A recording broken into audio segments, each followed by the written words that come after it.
नमस्कार, न्यूज 24 देख रहे हैं आप और आपके साथ मैं हूं सऊद मोहम्मद खालिद। शाम के 5:30 बजने को है और वक्त हो गया है शाम की ब्रेकिंग न्यूज का। अगले आधे घंटे आप देखेंगे दिन भर की हर बड़ी खबर। बने रहिए हमारे साथ।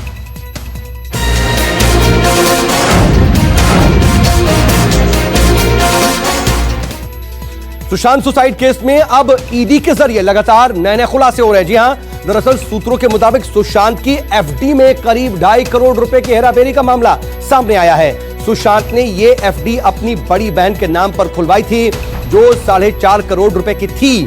बाद में ये एफडी कम होकर करीब 2 करोड़ की हो गई थी। जांच में यह खुलासा हुआ है कि कुछ पैसे सुशांत के अकाउंट से उनके सीए के अकाउंट में ट्रांसफर किए गए थे। इसके अलावा सुशांत के पिता ने सुशांत के खाते से 15 करोड़ की भी हेराफेरी का आरोप लगाया है। इसकी भी जांच ईडी कर रही है। संकेत पाठक मेरे सहयोगी मेरे साथ जुड़ रहे हैं। संकेत, एफडी से जुड़ी जो जानकारी मिल रही है उसके मुताबिक क्या नजर आ रहा है इस मामले में? देखिए, ईडी लगातार पैसों की हेराफेरी को लेकर इस मामले की जांच कर रही है। ईडी ने पहले सुशांत के जो सीए हैं संदीप श्रीधर और इसके अलावा रिया के जो सीए हैं रितेश शाह, उनसे भी पूछताछ की थी और अब ये बातें निकलकर सामने आ रही। कहीं ना कहीं साल 2019 में सुशांत ने अपनी बड़ी बहन के नाम पर करीब 4.5 करोड़ रुपए की जो एफडी थी वो कराई थी, लेकिन अब वो घटकर सिर्फ 2 करोड़ रुपए की रह गई है। यानी कहीं ना कहीं 2.5 करोड़ रुपए की हेराफेरी की गई है। इसके अलावा कुछ और चौंकाने वाली जानकारी मिली है कि जो सुशांत के अकाउंट से सीए को लाखों रुपए समय समय पर उनके अकाउंट में ट्रांसफर किए गए। इस मामले में कहीं ना कहीं यही बातें सामने आ रही हैं कि रिया चक्रवर्ती ने सीए के जरिए पैसों की हेरफेर की है और इसको लेकर अब ईडी लगातार जांच कर रही है। रिया से भी लगातार पूछताछ की जा रही है। 9 घंटे तक उनसे पूछताछ की गई थी। इसके अलावा जो शौविक चक्रवर्ती हैं, उनसे ईडी ने मैराथन 18 घंटे की पूछताछ की थी और अब आने वाले दिनों में रिया चक्रवर्ती के जो परिवार के लोग हैं उनसे भी पूछताछ होगी।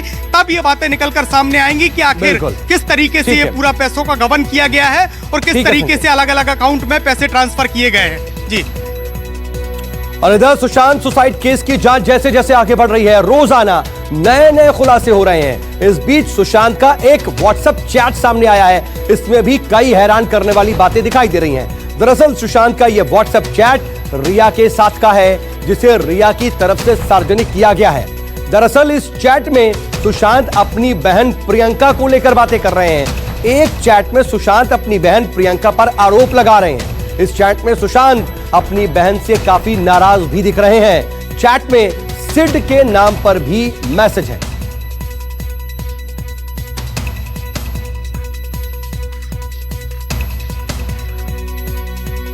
विनोद जगदाले मेरे साथ मेरे सहयोगी जुड़ रहे हैं। विनोद, ये जो नए तथ्य सामने आ रहे हैं या ये जो चैट सामने आई है वो क्या उजागर कर रही है? क्या इस मामले को पलट रही है?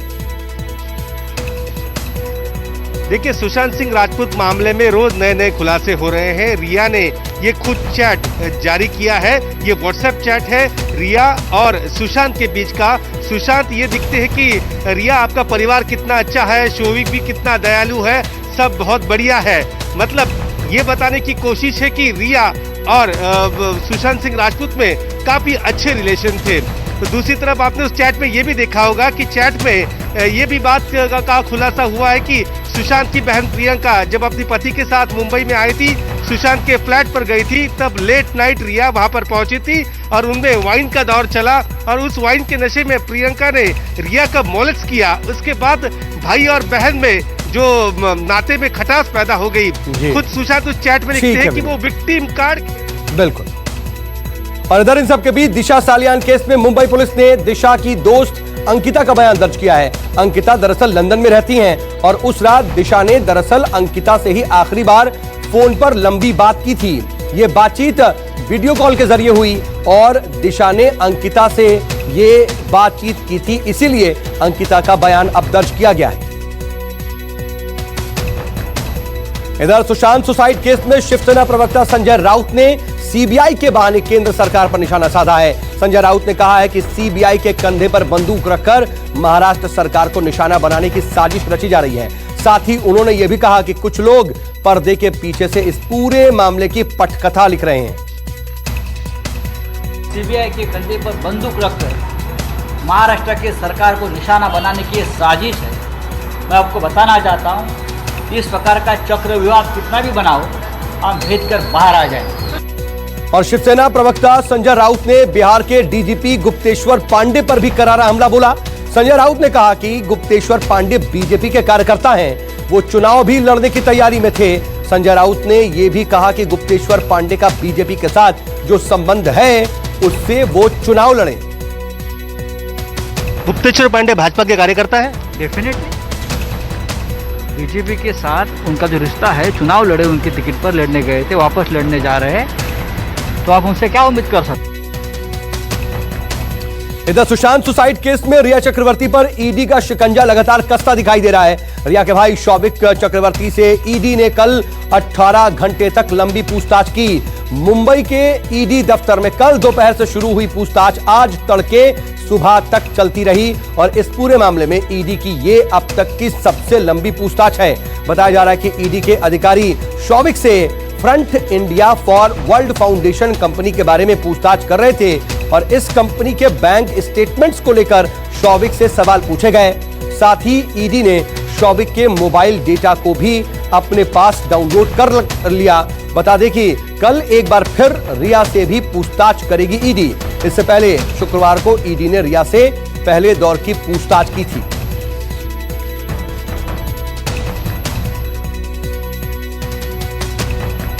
इधर रक्षा मंत्री राजनाथ सिंह ने आज एक अहम ऐलान किया। रक्षा मंत्री ने कहा कि रक्षा मंत्रालय अब आत्मनिर्भर भारत की पहल को आगे बढ़ाने के लिए तैयार है। रक्षा उत्पादन के स्वदेशीकरण को बढ़ावा देने के लिए एमओडी 101 से अधिक वस्तुओं पर आयात एम्बार्गो पेश करेगा और साथ ही उन्होंने यह कहा कि रक्षा क्षेत्र में उत्पादन को बढ़ावा दिया जाएगा। रक्षा मंत्री ने बताया कि रक्षा क्षेत्र में यह भारत की आत्मनिर्भरता की दिशा में एक बड़ा कदम है। रक्षा मंत्री के मुताबिक यह फैसला प्रधानमंत्री नरेंद्र मोदी के आह्वान पर किया गया है। इस फैसले से भारत के रक्षा उद्योग को बड़े पैमाने पर उत्पादन का अवसर मिलेगा और आत्मनिर्भर भारत की ओर कदम बढ़ाते हुए राजनाथ सिंह ने कहा है कि इस लिस्ट में न केवल कुछ पार्ट्स शामिल हैं बल्कि उच्च प्रौद्योगिकी वाले हथियार भी शामिल हैं। राजनाथ सिंह के मुताबिक असॉल्ट राइफलें, sonar system, transport aircraft, light combat helicopter, radar, anti submarine rocket launcher, anti submarine rocket light combat aircraft, light machine gun, multipurpose grenade, light weight rocket launcher, इसके अलावा लैंड अटैक क्रूज मिसाइल, ये तमाम रक्षा उपकरण आने वाले दिनों में अब देश में ही बनेंगे।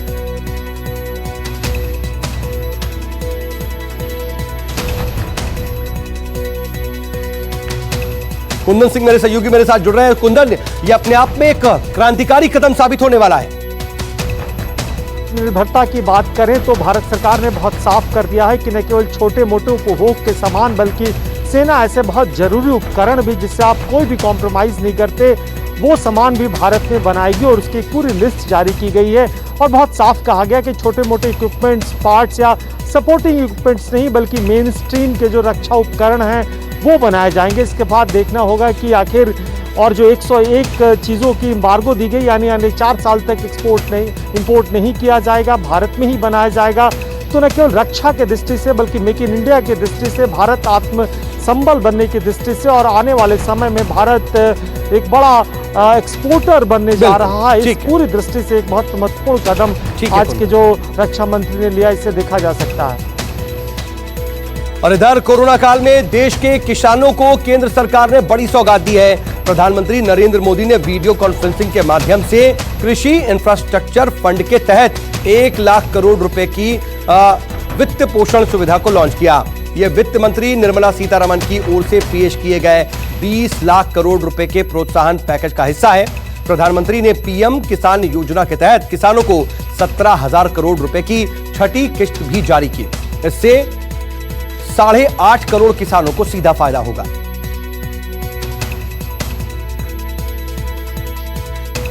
और दिल्ली पुलिस की स्पेशल सेल ने 15 अगस्त के मद्देनजर एक केस दर्ज किया है। दरअसल आतंकी गतिविधियों और सांप्रदायिक तनाव को बढ़ाने वाले मुद्दों को आधार बनाते हुए कुछ ऑडियो क्लिप आम लोगों को उसके मोबाइल फोन पर भेजे जा रहे थे और इसमें अयोध्या के राम मंदिर, बाबरी मस्जिद से जुड़े हुए तमाम मामले को आधार बनाते हुए लोगों को भड़काने का काम किया जा रहा है। स्पेशल सेल के सूत्रों के मुताबिक यह ऑडियो वीओआईपी कॉल विदेश से डाइवर्ट करके दिल्ली, यूपी समेत कई राज्यों के लोगों को किए जा रहे हैं और इस तरह के दर्जनों नंबर को स्पेशल सेल की टीम ने इंटरसेप्ट करके उन तमाम मामलों की पड़ताल में एक टीम भी गठित करके उसकी जांच शुरू कर दी है। एक फोन कॉल काफी वायरल हो रहा है, उसका नंबर है, आपको बता दें कि 1279-201-6793।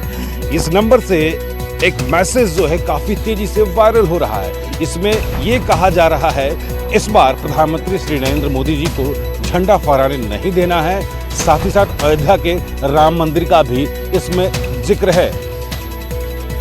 इधर देश में कोरोना के मामले 21 लाख के भी पार कर गए।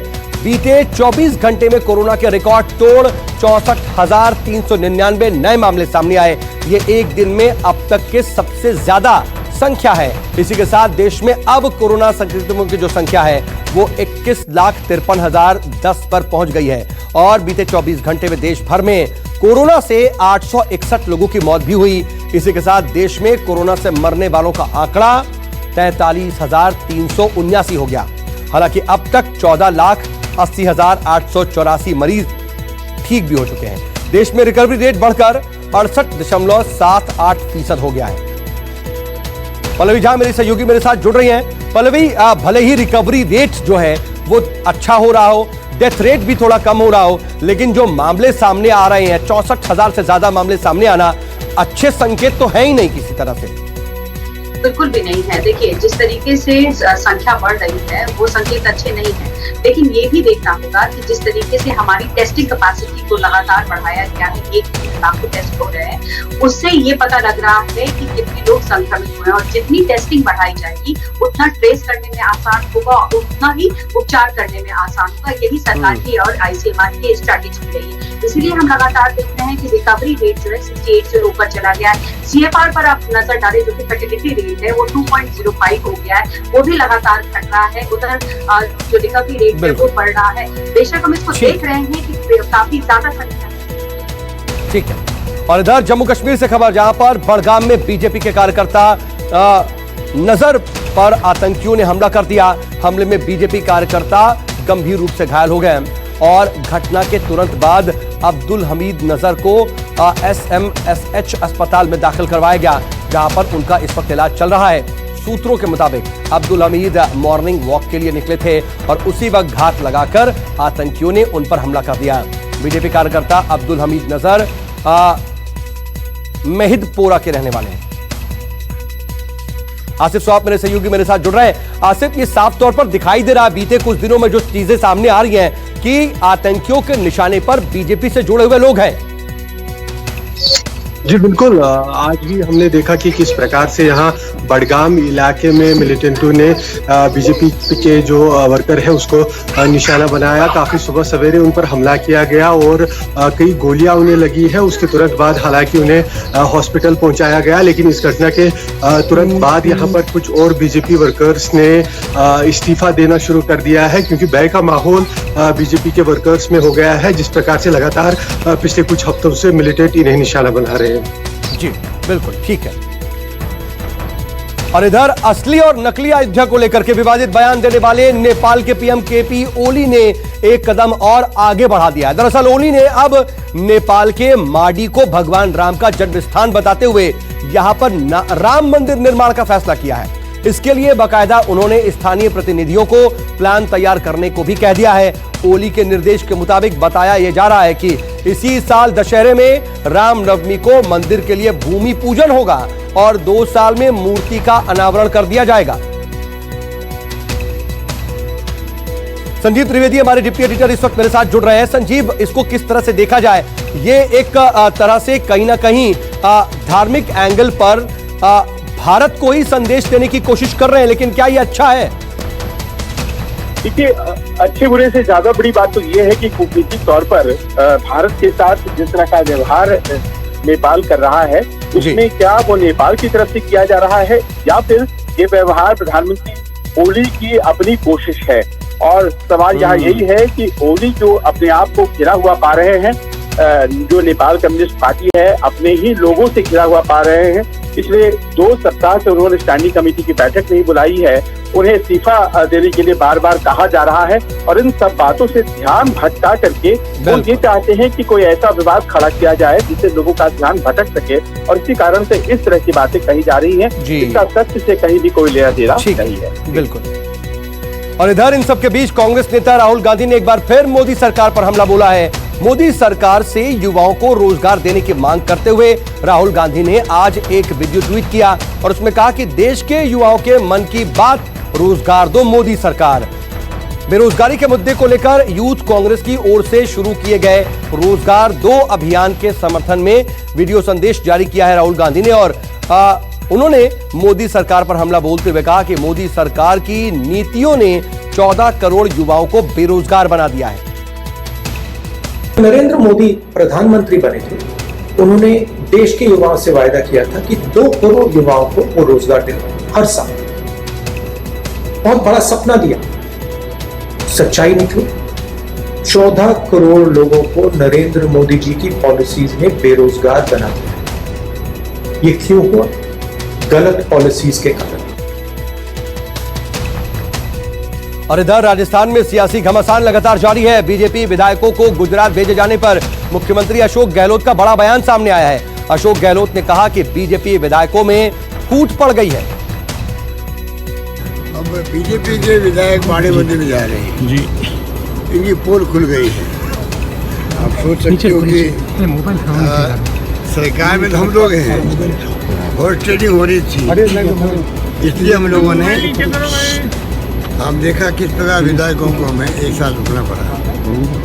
पर बीजेपी के विधायकों की इस बार की चिंता है, वो लोग बाड़ेबंदी कर रहे हैं 3-4 जगह पर, वो भी चुन चुन करके, उनमें इतनी बड़ी फूट पड़ गई दिखती है मुझे।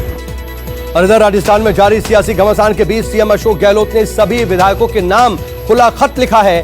गहलोत ने विधायकों से जनता की आवाज सुनने और लोकतंत्र बचाने की अपील की है। गहलोत ने विधायकों को भेजे अपने पत्र में लिखा है कि हमारे कुछ साथी और विपक्ष के कुछ नेता मिलकर सरकार को अस्थिर करने की साजिश रच रहे हैं, जो कि दुर्भाग्यपूर्ण है।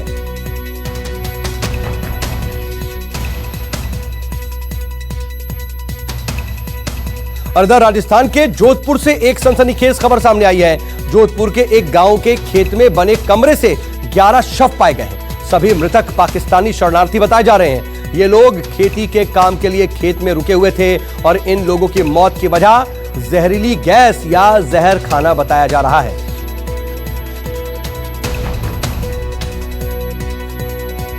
केजे श्रीवास्तव मेरे साथ मेरे सहयोगी जुड़ रहे हैं। श्रीवास्तव, इस पूरे मामले में क्या एंगल नजर आ रहा है, क्या जानकारी है अब तक?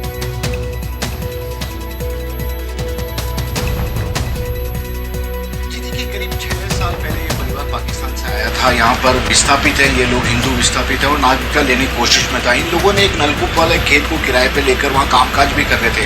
परिवार के 12 लोग एक साथ मौजूद थे और 12 में से 11 लोगों को आज मृत पाया गया। तो ऐसे में पुलिस अब घटनास्थल पर पहुंच गई है। वहाँ पर कुछ केमिकल की बदबू आ रही थी पुलिस को शुरुआती जाँच में, और ऐसा कह रहा है कि परिवार का तनाव भी इसका एकमात्र कारण हो सकता है और विषाक्त चीज किसी ने इन्हें खिला दी। हालांकि जो एकमात्र सदस्य जीवित बचा है केवल राम, उससे पुलिस आगे की पूछताछ में जुटी और अब तक।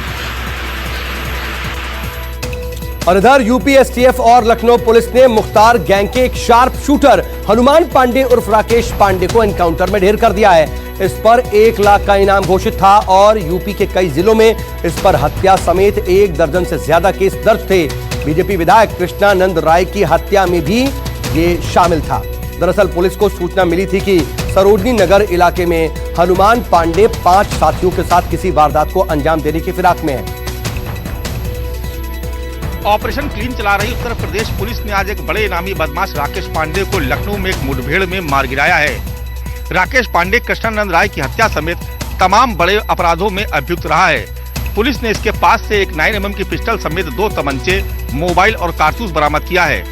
कैमरा पर्सन संजीव गुसाई के साथ मानस श्रीवास्तव, लखनऊ, न्यूज 24। के मोरबी से खबर, जहां पर एक दिल दहला देने वाला हादसा हुआ है। यहां पर एक स्विफ्ट कार पर एक कंटेनर गिर गया। इस घटना में कार में सवार 3 लोगों की मौके पर ही मौत हो गई। हादसे की पूरी घटना सीसीटीवी में कैद हो गई।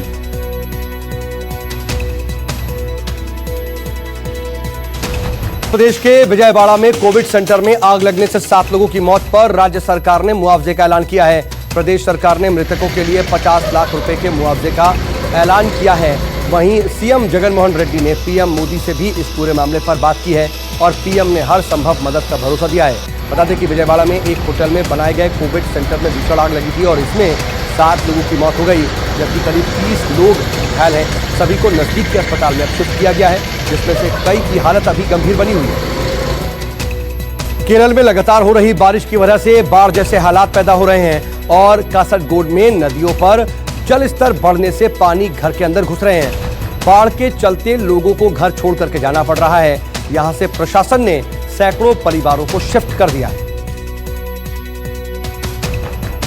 नमस्कार, मैं हूं मानक गुप्ता। अगर आपको हमारा ये वीडियो पसंद आया हो तो इसे लाइक और शेयर जरूर करें और हां, हमें सब्सक्राइब और फॉलो करना ना भूलें ताकि आप देश और दुनिया की कोई खबर मिस ना करें। तो जुड़े रहिए हमारे साथ और देखते रहिए News 24।